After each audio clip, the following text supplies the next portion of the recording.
दो दामाद ने मिलकर कर दी ससुर की हत्या, रिश्ते हो गए तार तार। 3 फरवरी को परसवाड़ा पुलिस ने अरंडिया के जंगल में 60 वर्षीय वृद्ध का शव बरामद किया गया। वृद्ध की पहचान वारासिवनी तहसील के नेवरगांव नंगाटोला निवासी कैलाश गिरी गोस्वामी उम्र 60 वर्ष के रूप में की गई। पुलिस ने अज्ञात आरोपी के खिलाफ मामला दर्ज कर जांच शुरू की तो पता चला कि मृतक कैलाश गिरी गोस्वामी के अपने ही 2 दामाद अशोक गिरी गोस्वामी और दूसरे दामाद रुस्तम गिरी गोस्वामी से पारिवारिक विवाद था।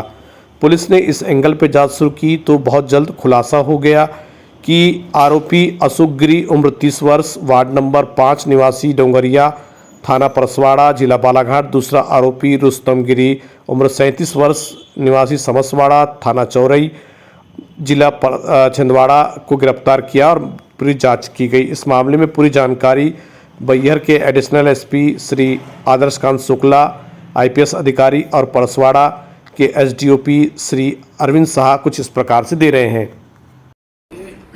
परसवाड़ा में एक शव मिला था।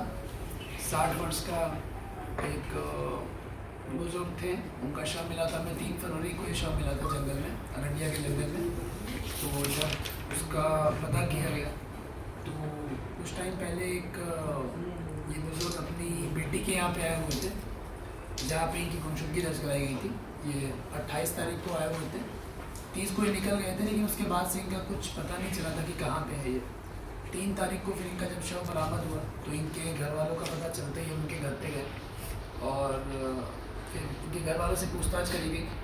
तो इनकी बेटी से, इनके दामाद से और इनका एक और दामाद था जो कि वहीं पे रहता था, उन दोनों दामाद से पूछताछ करने के बाद में पता चला कि इनकी जो दोनों दामादों की भूमिका है वो बहुत संदिग्ध है। फिर जब जो भी टेक्निकल एविडेंस थे उनको जब घटना के हिसाब से एनालाइज किया गया, उसके बाद में पता चला कि इस हत्या में ये दोनों शामिल थे। इन्होंने जंगल ले जाकर उसकी हत्या करी डंडे से मारकर, और उसके बाद में उसको घसीट के जंगल के अंदर ले गए जिससे कि कोई जानवर उसको खा ले और छत शव बाद में पुलिस को मिले।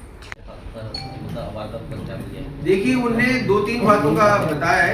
एक तो सबसे पहली बात कि पिता का जो बदले की वो बात कर रहा है। पिता का बदला, उसके पिताजी को कभी मृतक ने किसी बात को लेकर के मारा होगा। वारासिवनी में कुछ एक एनसीआर भी पंजीबद्ध है वारासिवनी थाने में। और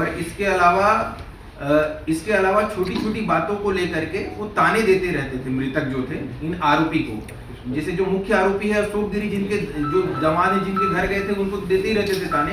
उसके अलावा जो उनके बड़े दामाद हैं जो उनके घर रह करके गुजर बसर कर रहे थे, लगभग 1-1.5 महीने से भी हाल में थे, उनकी जब से उनकी पत्नी की मृत्यु हुई, उनकी बड़ी बेटी की जब से मृत्यु हुई है, उनको भी ताने देते थे। मतलब दोनों का कोइंसिडेंस ऐसा था कि मतलब दोनों का बदला लेने का एक तरीके से मूड ही था। उस दिन मौका मिला और इन्हें शराब भी पिलाया और उसके सहारे इन्हें मतलब उसका फायदा उठा करके इन्हें किया। घटना में जैसे ये दोनों साथ में है, जो आरोपी उसमें उसकी मतलब मिसेज भी कुछ ऐसा जानती है घटना को लेकर कैसे? मिसेज उनके घर से निकलने तक की जानती है, उसके बाद से अनभिज्ञ है उस चीज से। मतलब घटना में उनका इन्वॉल्वमेंट अभी तक की जांच में नहीं आया।